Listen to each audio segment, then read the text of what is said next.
Alright, EA Ermor turned 49. We finished our mysterious alteration research, and now we are working on thaumaturgy, headed up to 5, mostly for Soul Slay. Well, there's a few other useful things in there.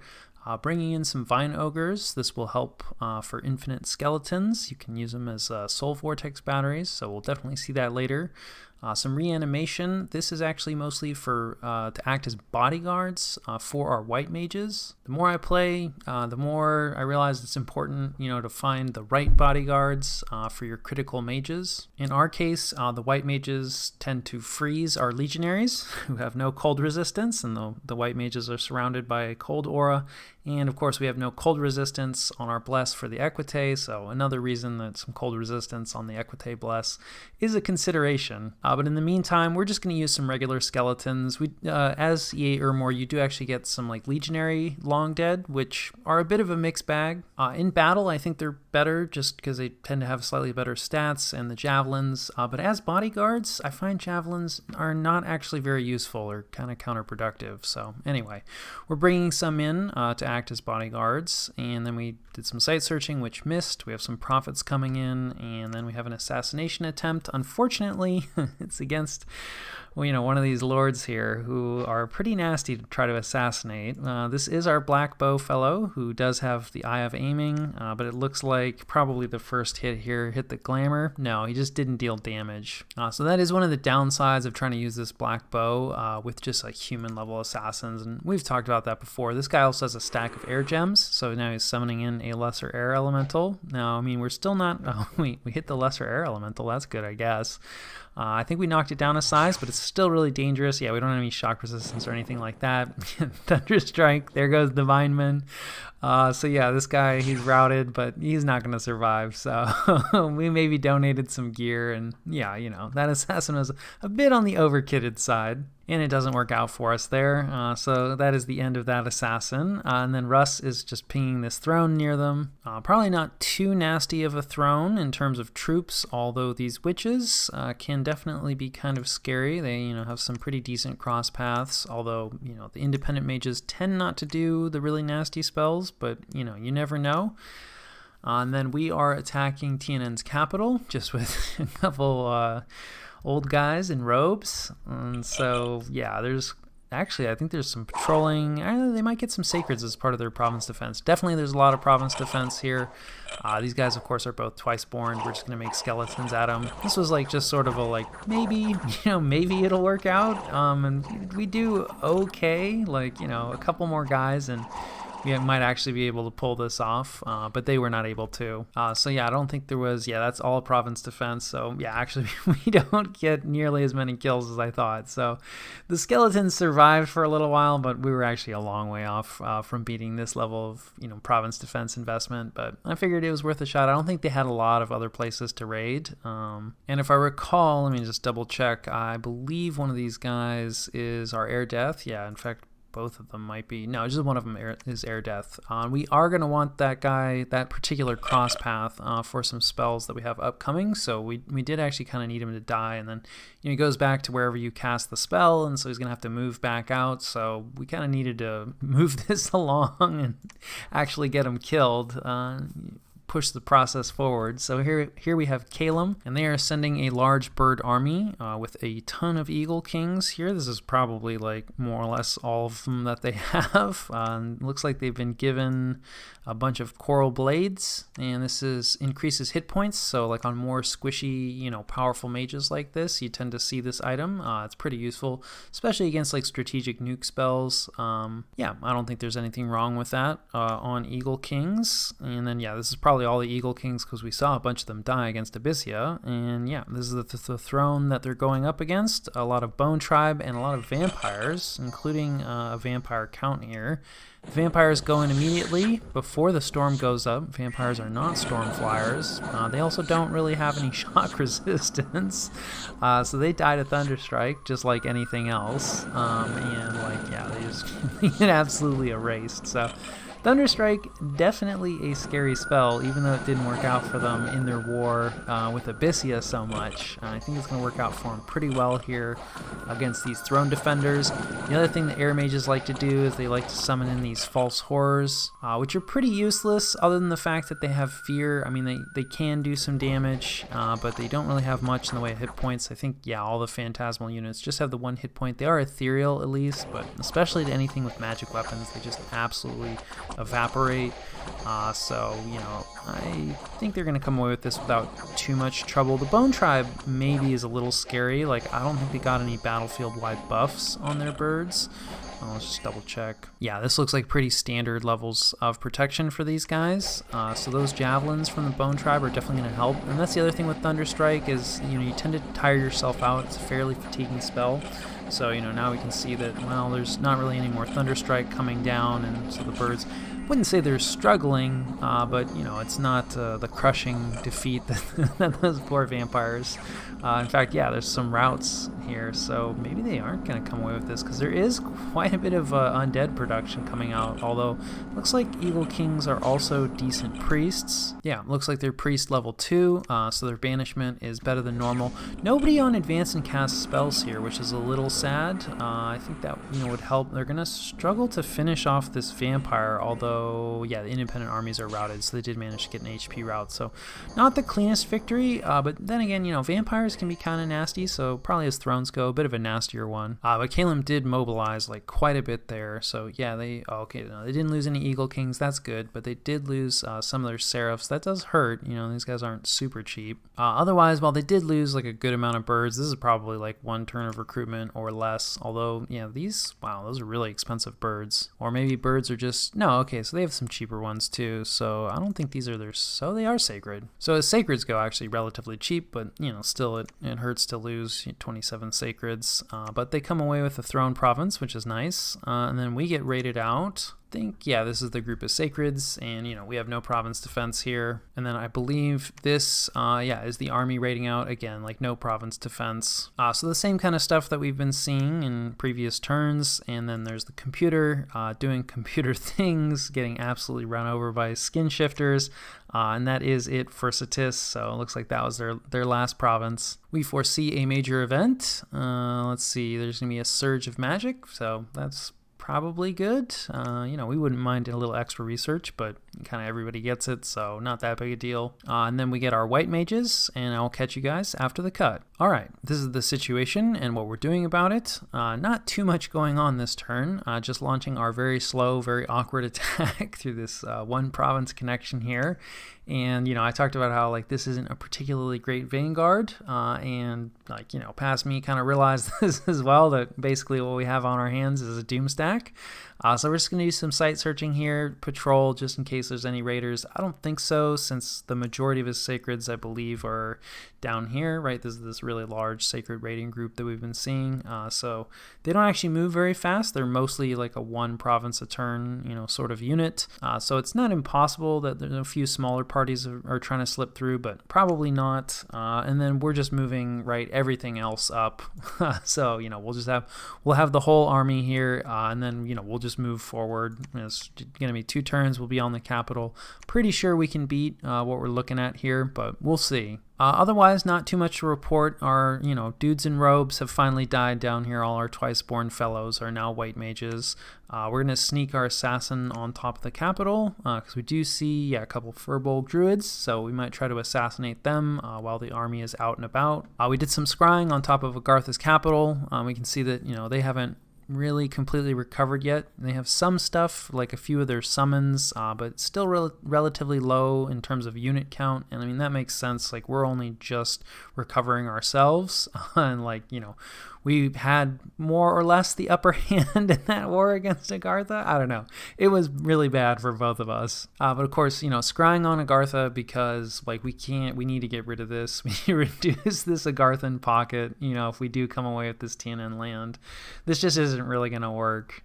Coupled, of course, with the fact that, like, we know Agartha is relatively weak because we fought them a bunch. So, you know, we're kind of taking a look at, like, okay, what are we going to be up against? And then we'll probably end our non-aggressive non-aggression pact, more or less, as we take Tiananmen's capital. Maybe even a turn beforehand if I'm feeling confident, which I usually am not. So probably we'll take the capital. It'll take us a second to march in. I don't think I know it yet, but moving around in these caves is going to be a bit of a hassle. When we get our Dominion in, right, there's a lot of mountain passes down here. So right now, like, yeah, it's spring, so it's not so bad. Like, this pass is open, this pass is open, but like this pass not open and it's spring. So if we don't get our Dominion in here and someone else's cold Dominion, say like I think Vanheim probably has cold Dominion, that is going to cause a lot of these passes to close. So like movement down here is actually kind of difficult. So it probably will take us like 3 turns to actually get over to Agartha anyway. Once we, take this fortification, so it more or less works out. Otherwise, mostly like site searching, recruitment, of course, getting some more equite. We are switching more into Augur Elders here. So we're, since we have lost a bunch, it has reduced our upkeep, or we've converted a bunch into white mages. Like now we can replace them with some living augurs. We don't really have the death gems to be twice spawning a bunch more, so we'll see how much longer like we continue to recruit Augur Elders. We're also doing a little bit of troop recruitment on our border here. This is sort of like twofold. One, just like a little bit of garrison, just in case Niflheim isn't busy, which we're still not totally sure about, right? It looks like they've more or less managed to handle their coastline. We really could use a few more scouts over here. We are, we're trying to keep an eye on quite a bit of coastline, and I think we really only have, we have like 3 scouts in Niflheim's territory. But we could certainly use more, but yeah, not completely convinced. We've talked about that a lot. So anyway, partially for that, not that this is necessarily going to scare off Niflheim, but a few guys to hold up the walls definitely will help. The more that we have there, we do at least have the non-aggression pact, so theoretically we have 3 turns of recruitment to try to beef this up. And then of course the other thing that we can do is this can be a raiding group into some of Agartha's territory. We can essentially hit them from multiple directions once that war starts. Otherwise, I don't think our scout network has caught anything too interesting. It does look like Vanheim extends like pretty far, up north.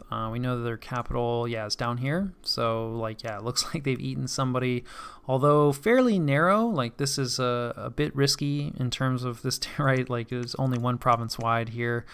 They might be looking at Calum next. We can see that Therados has made landfall here and has a castle even. So this is, an upgraded fort. And so they are probably here to stay. We're just going to continue to scout Vanheim. Also kind of want to find out is Niflheim pushing in this direction? Like who is Niflheim's new neighbor like along this coastline?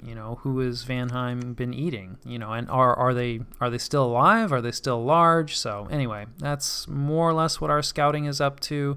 We don't have too much information down here. It does look like Russ is done, at least with their war against Satis, so we don't really know a whole lot about Russ yet at this point. So we don't know if they're already fighting someone else or if this means that they're a free agent, which we do need to worry about a little bit.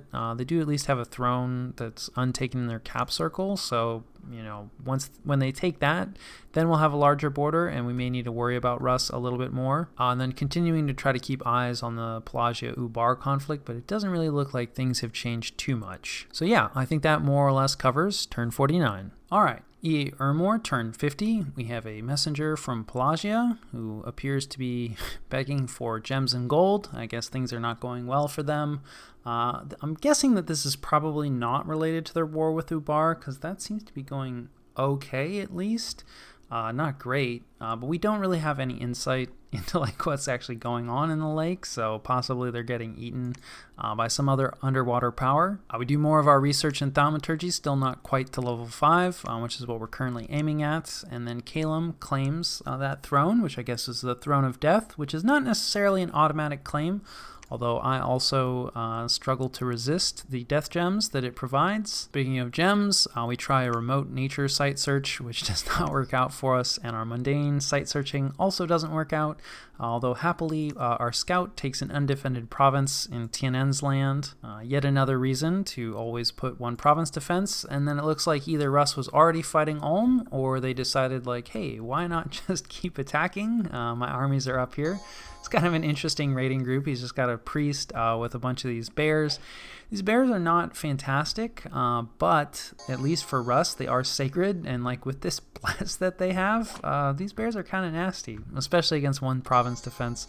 They're not going to have any trouble with that. So that's probably bad news for Ulm, since we know that Ulm was fighting Vanheim earlier, and I don't think that war has finished, although I don't actually know offhand. And then speaking of Pelagia and Ubar, and perhaps this is the reason that Pelagia is asking for donations. It looks like just some mage raiding, a solo unkitted mage, water 2, okay.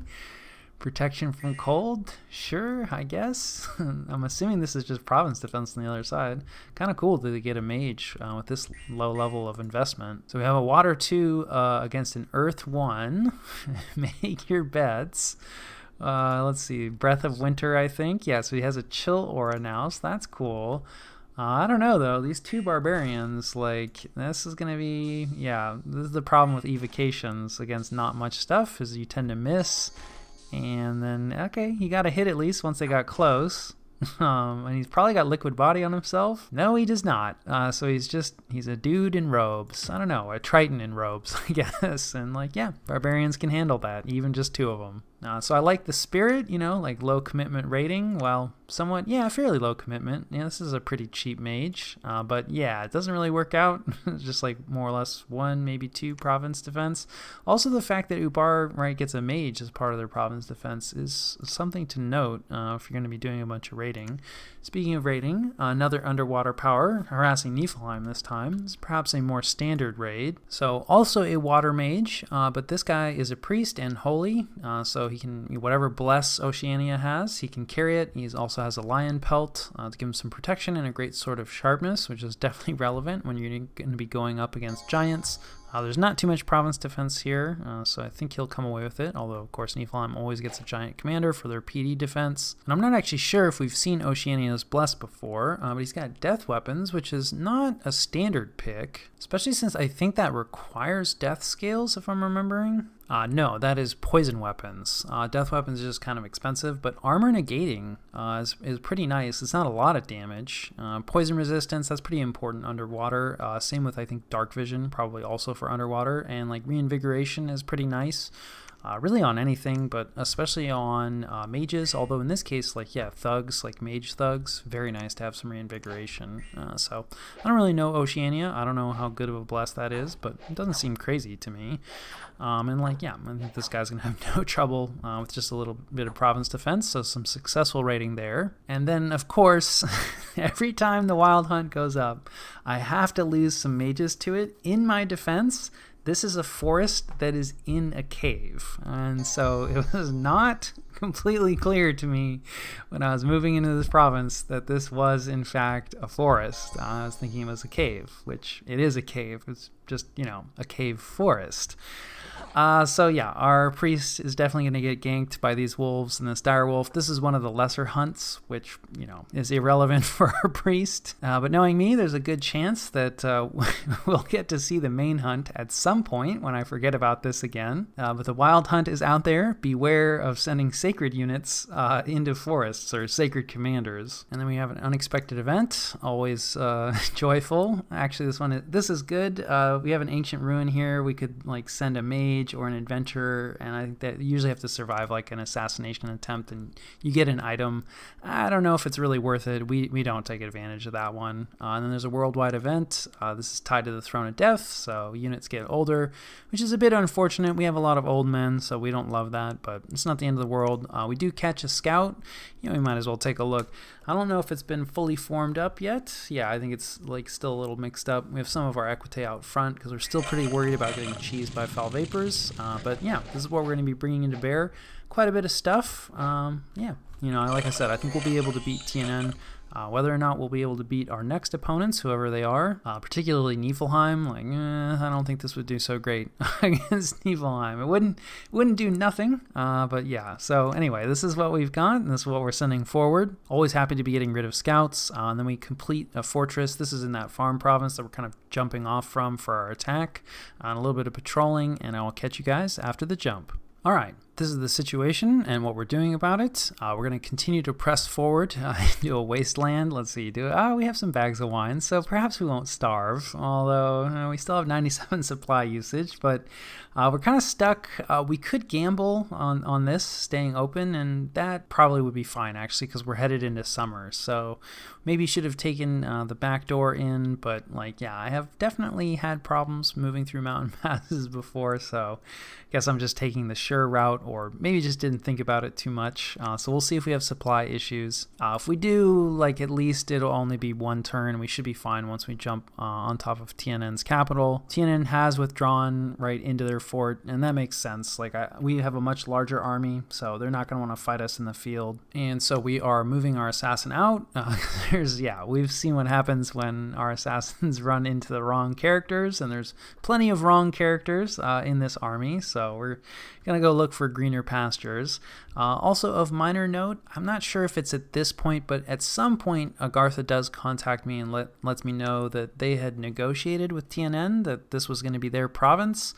And I was kind of, it's okay, well, whoever gets there first was kind of how I felt about it. I'm not going to honor someone else's agreement about, what provinces they're going to give up. But at the same time, if they get there first and they're able to hold on to it, then, it's theirs, at least until we restart the war. And this is a fairly valuable province, although now it is defended by a bunch of barbarians, so it's going to be a second before we can get over there. So there's a good chance that Agartha is going to pick this up and cut into the spoils, at least temporarily, that we get from Tiananmen. Also of note, we're still chatting with Abyssia. We're, of course, sending them the 10 fire gems every turn, and the Lord of Corruption has taken this province, and Abyssia said they were going to try to use Hellbind Heart. It's a spell that will take over, enemy commanders and enemy units. And so, Abyssia is going to try to capture the Lord of Corruption, so we're going to send a scout in to see that in action. Fingers crossed for them. Otherwise, in the rest of our empire, things are much the same, although we have started up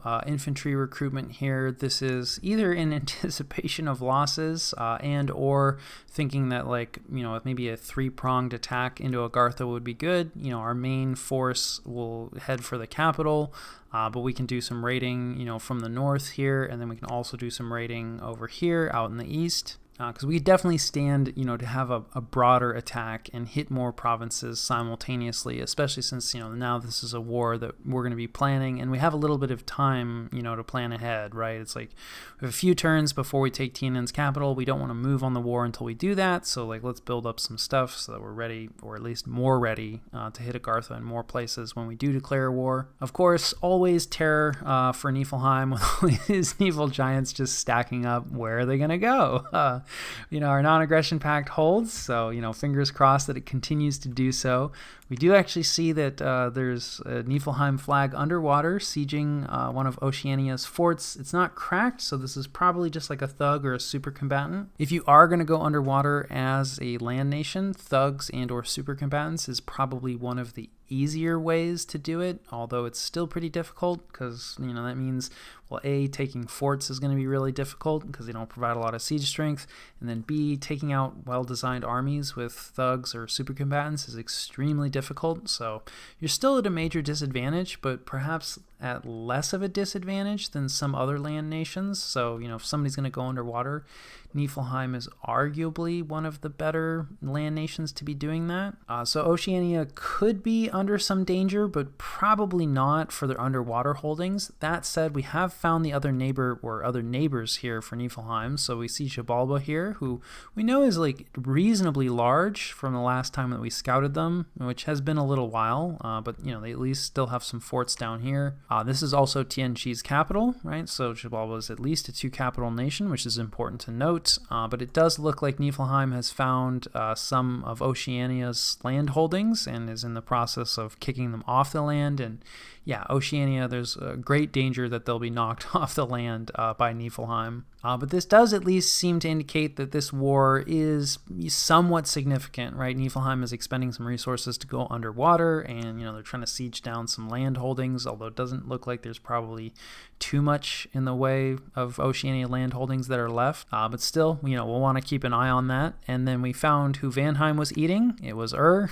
maybe still is so Ur's capital, remains remains unlocked, but it looks like otherwise they don't really exist anymore. Not super relevant for us yet, although I do think Abysia has been making some noises about moving in against Vanheim, since it's looking like I'm going to be able to take Tian'an out. And then probably the last thing of note, we were a little bit curious about, how things are going for Ulm, and it looks like they still have a pretty serious army here. This is starting to get to the point where all these axe warriors and stuff are going to be a bit of a liability because of their really low magic resistance, but they still are excellent troops otherwise. So as long as they're not up against somebody that's going to be doing a bunch of nasty magic resistance type spells, this is still like a very serious army. Also doing some twice-borning, also has some white mages, same as us. So while they've definitely they've had a hard go of it, right? We know that they can't be that big. We see Tian'an here. There's still a Vanheim flag here. Now Russ is in their cap circle, so life is not great for Ulm. They are, after all, the holders of the Wheel of Pain, but they still have a pretty serious army here, so it's probably going to be a second before they're knocked out. And I think that more or less covers turn 50.